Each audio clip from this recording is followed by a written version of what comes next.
Residents in the Gaza Strip on Thursday held a funeral for 3 Palestinian journalists allegedly killed by Israeli forces. The day before, Israeli troops said they had struck several suspects who were operating a drone affiliated with Hamas in a manner that posed a threat to Israeli troops.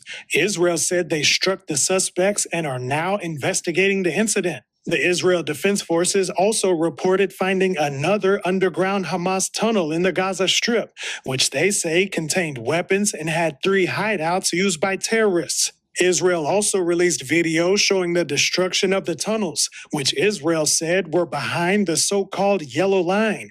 This line marks the boundary behind which Israeli forces withdrew, according to President Trump's Gaza peace plan. Israeli troops laid yellow concrete blocks in the Gaza Strip, showing residents exactly where the line was located. However, Reuters reports that according to satellite imagery, Israeli forces moved the Yellow Line further into the Gaza Strip and then destroyed at least 40 buildings in the area. Israel has not responded to the Reuters report. President Trump's son-in-law, Jared Kushner, said there are over 60 million tons of rubble in the territory. And while at Davos, he announced a new plan to rebuild the Gaza Strip. Going forward, number one thing is going to be security. Obviously, we've been working very closely with the Israelis to figure out a way through de-escalation.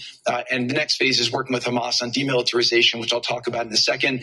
But without security, nobody's going to make investments. Nobody's going to come, build there. We need investments in order to start giving jobs.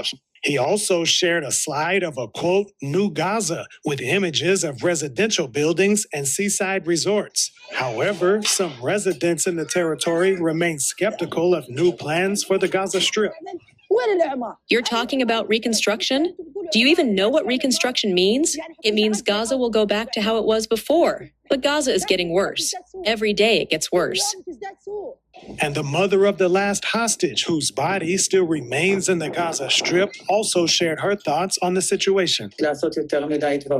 We received a promise from President Trump and also from our Prime Minister that they will do everything and they will bring our child back. We received this promise in a very, very clear and unequivocal manner, and we are waiting for it to happen. Meanwhile, the head of a new future technocratic government in Gaza announced that the Rafah border crossing between Egypt and Gaza will open in both directions next week.